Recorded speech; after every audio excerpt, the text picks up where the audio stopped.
திரு James Martin இன்று தமிழ்நாடு சட்டமன்ற கூட்டத்தொடரை ஒரு சினிமா ஷூட்டிங் ஸ்பாட்டாக முதலமைச்சர் விஜய் மாற்றிவிட்டார். நாங்கள் பார்த்த சட்டமன்றமே இது இல்லைங்க, என்னங்க இப்படி மாறி போச்சு அப்படின்னு சொல்லி ஒரு வருத்தம் தெரிவிக்கிறாங்க. அரசியல் கட்சியை சார்ந்த தலைவர்களும் சரி, அரசியல் விமர்சகர்களும் சரி, அரசியலை உன்னிப்பாக கவனிக்கக்கூடியவர்கள் மத்தியிலும் இந்த பேச்சு அதிகரித்து விட்டது. சரிதானா? உண்மையிலேயே அப்படியான ஒரு சூழலை முதல்வர் உருவாக்கி விட்டாரோன்ற கேள்வியும் எழுதல. இல்ல, இது நாள் வரையிலும் அரசியலை பார்த்துக்கிட்டு இருந்தவங்களோட பார்வை. ஆக்சுவலி பொதுமக்கள் இப்ப நிறைய பேர் சட்டசபையில் நடக்கிறத பார்க்க ஆரம்பிச்சிட்டாங்க. நம்ம சட்டசபை மாண்பெல்லாம் பத்தி பேசிக்கிட்டு இருக்கும் போது சட்டையை கிழிச்சிட்டு வெளியே வர சூழல் எல்லாம் நம்ம பார்த்தோம். அதெல்லாம் சட்டமன்றத்துல மாண்பா இல்ல அதை நடத்தினது யாரு, எந்த ஆட்சியில நடைபெற்றது, அது மாதிரி வரலாறுல நம்ம பார்த்துக்கிட்டே இருந்தோம்னா எந்த மாதிரியான சம்பவங்கள் நிறைய எடுத்துக்காட்டுகள் எடுத்துக்கலாம். அப்போ இது இன்னைக்கு பாத்தீங்கன்னா யார் வரம்பை மீறாங்க, மாண்பை மீறாங்க அப்படின்னா எதிர்கட்சியில இருக்கிறவங்கன்றது வெட்ட வழியா தெரியுது. அதாவது ஆளுங்கட்சியா இருக்கிறவர்கள் அவர்கள் இடத்துலயே இருக்கிறாங்க, அமளி பண்ணாம எந்த விமர்சனங்கள்னாலும் ஏற்றுக்கிற பக்குவத்துல இருக்கிறாங்க. ஆனால் நாங்க அரசியல் கட்சிகள், மூத்த உறுப்பினர்கள், சட்டமன்ற உறுப்பினர்கள் சொல்லிக்கிறவர்கள் அமளியில ஈடுபடுறாங்க. ஒரு சில கருத்துக்களை கேட்கறது கூட பொறுமை கிடையாது. பார்ட்டை அரசியல்வாதிகளாக மாறிவிட்டார்கள் அப்படிங்கிறதா இன்னைக்கு யதார்த்தமான உண்மை. சட்டசபையில் அதுதான் தெரிய வருது. ஏன் அப்படின்னா வாக்கெடுப்பு அன்னைக்கு இருந்து போயிடுறாங்க.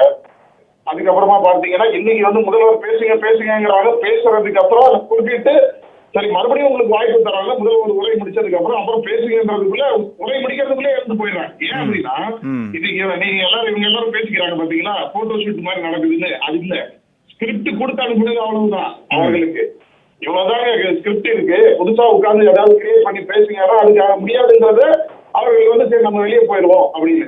இன்னும் பார்ட்டி ஃபண்டுன்னு சொல்லும் போது எந்த கட்சியிலே சொல்லல. அப்ப ஏன் கோவப்பட்டாங்க? உண்மை உறுத்துது, அதனால கோவப்படுறாங்க. அது மக்கள் பார்க்கும் போது இந்த சட்டமன்ற மாண்பு என்ன, இதுதான் அவர்கள் வெளிப்படுத்துகின்ற சட்டமன்ற மாண்பு. இல்ல, பார்ட்டி ஃபண்டுன்னு சொல்லும் போது கடந்த ஆட்சி காலம் அப்படின்ற ஒன்னையும் முதலமைச்சர் விஜய் குறிப்பிட்டார். கடந்த ஆட்சி காலம் அப்படின்றது திமுகவுடைய ஆட்சி காலம் தானே, அது வெளிப்படையா தேர்தல. நீங்க இதற்கு மேல என்ன வெளிப்படையா சொல்ல வேண்டியது இருக்கு? இல்ல, இன்னொரு இடத்துல ஒரு ரெஃபரன்ஸ் சொல்றேன். அவர் 2017 இருந்து 2026 வரைக்கும் நடைபெற்ற ஆட்சியை பத்தியும் சொன்னார். அப்ப அப்படியே எடுத்துக்கலாம். கடந்த ஆட்சின்ற போது அதுல இருந்து வருவோம். அப்ப அதே மாதிரி பார்த்தீங்க அப்படின்னா அவர் பேசும் பொழுது செய்கை காட்டினார், இதை பண்ணார் அதை பண்ணாருன்னு சொல்றாங்க. சினிமா ரீதியில இருக்கு அப்படின்னு சொல்றாங்க. அப்போ எதிர்கட்சி தலைவர் அவர்கள் பேசுறது இந்த பாரம்பரியமிக்க ஒரு அரசியல் களமா இல்ல அரசியல் வார்த்தைகளை உபயோகப்படுத்துறது. இன்னைக்கு விஜய் அவர்களுடைய அறிக்கைகளோ இல்ல விஜய் அவர்கள் எப்படி பேசுறாரோ அதுக்கேற்ற மாதிரி அறிக்கைகளை மாத்தியது யாரு? இப்ப இவர்கள் பேசுகின்ற மாண்புமிக்க பெரிய கட்சிகள் தானே. அப்ப அங்க அவர்கள் மட்டும் செய்வதெல்லாம் சரி. அதே மாதிரி முதல்வர்களுடைய பேச்சு சரியில்லை. எதிரில் உட்கார்ந்து இருக்கிறவர்களோ தோல்வி அடைந்தவர்களுக்கோ எப்படி ரசிப்பாங்க? அருமையா பண்ணிட்டாருன்னு பேசிடுவாங்களா? வாக்களித்த மக்களும் தமிழக மக்களும் தான் அது முடிவெடுக்கிறாங்க. அவங்க ரசிக்கிறாங்க. அவர் கொடுக்கிற பதிலடிக்கு ரசிக்கிறாங்க.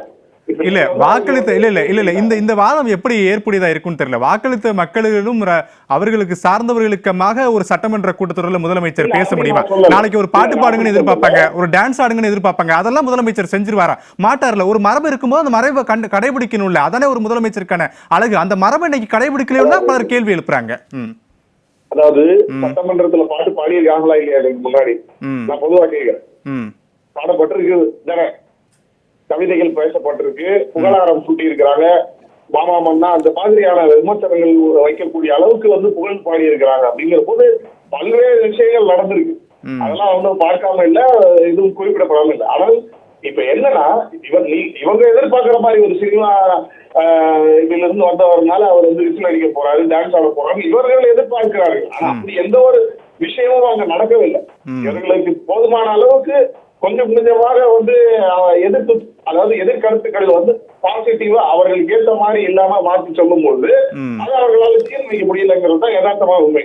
இப்போ சமீபத்துல அவர் சார் கூட சொன்னாரு, அவருடைய முதல்ல எல்லாருடைய எதிர்கட்சி கருத்துக்களுடைய கேட்டு அவர் ஒரு வரி 2 வரியில பதில் சொன்னாருன்னு. அவர் சொன்ன அந்த பதில், அதாவது அந்த சற்று நேரத்தில் எல்லாரையும் உள்வாங்கி, அதாவது பிரேமலதா அவர்கள் பேசினது, அதுக்கப்புறம் எதிர்கட்சி தலைவர்கள் பேசினது எல்லாத்தையும் அவர் உள்வாங்கி அதற்கான பதிலடி கொடுத்தாரு. இப்ப இன்னைக்கு முதல் ஒரு உரைக்கு பேசி முடிச்சதுக்கு அப்புறம் இவர்கள் பதில் உரை கொடுத்திருக்கலாமே, அதுக்கு அவகாசம் தரேன்னு சொல்லி சபாநாயகர் சொல்றாரு.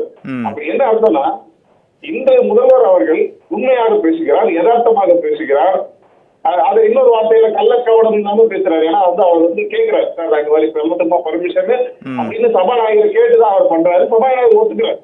அப்போ இவர்கள் வந்து என்னன்னா புதுசா பாக்குறதுனால இது அப்படி அப்படி இப்படி விமர்சனம் பண்ணலாம். ஆனால் அவர் வைக்கிற கருத்து இவர்களால வந்து மாற்ற முடியுமா? ஊழலுக்கு எதிராக நாங்க நிக்கிறோம், ஊழலை ஒழிப்போம், ஊழல் இல்லாத ஒரு இடத்தை உருவாக்குவோம்னு சொல்றாங்க. அதுக்கு சந்தோஷப்படுறாங்கன்னு சொல்லுங்க. எதிர்கட்சியில இருக்கிறவங்க சந்தோஷப்படுவாங்களா? இல்ல சந்தோஷப்படுறாங்களா? அதை பத்தி சொல்லுங்க. வரவேற்கிறோம், வாழ்த்துக்கள், நன்றி, நாங்க ஒரு துணையான கவனம் ஏதாவது சொல்லுவாங்கன்னு நினைக்கிறீங்களா? நிச்சயமா பண்றாங்க. திரு ஜேம்ஸ் மார்ட்டின், நிறைவா உங்களுடைய கருத்து.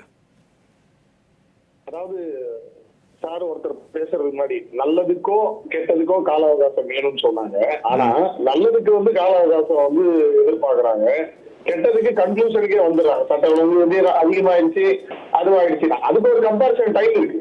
ஒரு என்சிஆர்பி ரிப்போர்ட் எடுத்து இந்த காலகட்டத்துல இவ்வளவு நடந்ததுன்னு பல விஷயம் இப்ப இருக்கிற ஆட்சியும் பார்க்கும் போதுதான் சட்ட ஒழுங்கு எப்படி சீராயிருக்குங்கிறத பார்க்கணும். இப்போ இங்க ஊழல் ஒழிக்கப்பட்டதா அப்படின்னா முழுமையா அப்படின்னா அதுக்கு கால அவகாசம் ஆகும். ஆனா எதெல்லாம் வந்து ஒழிக்கப்பட்டிருக்கு அப்படின்னா ஒரு உதாரணத்தை பத்தி தான் நம்ம பேசணும். இன்னைக்கு வந்து பாத்தீங்கன்னா டிரான்ஸ்பர்ஸுக்கு பணம் வாங்குறது கிடையாது. போய் பாருங்க. அதே மாதிரி வந்து பில்டிங் அப்ரூவல்களை உடனடியா கொடுக்குறாங்கன்றது அவங்க சொல்றாங்க, கான்ட்ராக்டர் சொல்றாங்க. காசை வாங்க வேண்டாம், காசை கொடுக்கறது இல்லைன்னு. அப்போ ஒவ்வொரு துறைகளிலையும் மாற்றம் ஏற்படுது. மின்சார துறையில கான்ட்ராக்டர் வந்து நாங்க வந்து எதுவுமே வாங்க மாட்டாங்க. இது தளத்தில் நடப்பது. மேலும் ஒரு மாத காலத்துல இது நடக்குது. அப்ப என்ன அர்த்தம் அப்படின்னா ஒரு மாத காலத்திலேயே சிஸ்டம் வந்து மாறிக்கிட்டு இருக்குன்னு அர்த்தம். எக்ஸிஸ்டிங் சிஸ்டம் எல்லாமே. சரி, உங்களுடைய திரு ஜேம்ஸ் மார்ட்டின், உங்களுடைய பார்வைக்கே வரேன். 6 சிலிண்டர் கொடுப்பீங்கன்னு சொன்னீங்க, எங்களுக்கு அடுத்த மாசமே கொடுங்கன்னு யாரும் கேட்கல. வேலையில்லா பட்டதாரிகளுக்கு 4000 ரூபாய் உதவித்தொகை கொடுப்பேன்னு சொன்னீங்க, எங்களுக்கு அடுத்த மாசமே கொடுங்கன்னு கேட்கல. சட்டம் ஒழுங்கை பாதுகாக்கிறதுக்கு கால அவகாசம் அரசு கேட்கறது தான் தவறு. கால அவகாசம் கேட்கக்கூடிய வரைக்கும் ஒவ்வொரு பெண்களும் பாதிக்கப்படுவாங்களா, ஒவ்வொரு கொலைகளும் நடக்குமான்றதான் கேள்வி. அப்போ அந்த கேள்வி சரியாதானே இருக்கு. கால அவகாசம் எதற்கு கேட்க வேண்டும் அப்படின்ற ஒரு தன்மையும் இருக்குல்ல. இல்ல, கால அவகாசம் குறிப்பிட்டு சட்ட ஒழுங்கு கொடுங்கன்னு அவங்க எங்கேயுமே மென்ஷன் பண்ணல. அதாவது டிஜிபி இல்லாம ஒரு வருஷத்துக்கு மேல கிட்டத்தட்ட ஒரு வருஷம் இருந்தது கடந்த ஆட்சி காலத்துல. இங்க உடனடியா போடப்பட்டிருக்கு. அதே மாதிரி துறையை உருவாக்கி இருக்கிறாங்க. எதுக்கு ட்ரக்ஸ் வந்து சேல் எல்லாம் கட் பண்றதுக்காக. அதே மாதிரி டாஸ்மாக் இல்லீகல் சேல்ஸ் எவ்வளவு தூரம் வந்து குறைச்சிருக்காங்கன்னு பாருங்க. 4 கேசஸ் எவ்வளவு போட்டிருக்காங்க பாருங்க ரவுடிஸ் மேல. ஆல்ரெடி எக்ஸிஸ்டிங் இந்த கேசஸ் எல்லாத்தையும் ரிவைஸ் பண்ணி அவர்கள் எல்லா மேலேயுமே வந்து நடவடிக்கை எடுத்திருக்காங்க. அப்ப இதுல ஒரு ஸ்பீடா வந்து நடக்கும் பொழுது அது வந்து சரியில்லைன்னு எப்படி சொல்ல முடியும்? கிரைம் ரேட் நம்ம கண்டிப்பா வந்து என்சிஆர்பி ரிப்போர்ட்ஸ் வரும்போதுதான் நம்ம வந்து நிச்சயமா அந்த காலத்துல இது குறையப்பட்டிருக்குன்றதுதான் இப்போ நான் அடுத்து சொல்றேன். அது அன்னைக்கு ப்ரூவ் ஆகும்போது அதை பத்தி நம்ம பேசுவோம். கம்பேரிட்டிவ்லி அதுக்குதான் டைம் கேட்கறது. நம்ம வந்து சட்ட ஒழுங்கு பத்தி பேசுறோம். அது வந்து வருங்காலகட்டத்துல ஒப்பிட்டு பார்க்கும் பொழுது பழைய இதுவும் இப்ப இருக்கிறது எப்படி இருக்குன்ற போது நிச்சயமாக இப்ப இவர்கள் முன்னெடுத்திருக்கிற அந்த இது படி பார்த்தீங்கன்னா நிச்சயமாக சட்ட ஒழுங்கு சீராகி கொண்டுதான் இருக்கிறது. நிறைவாயிடுத்து. சரி, நிறைவாயிடுத்து.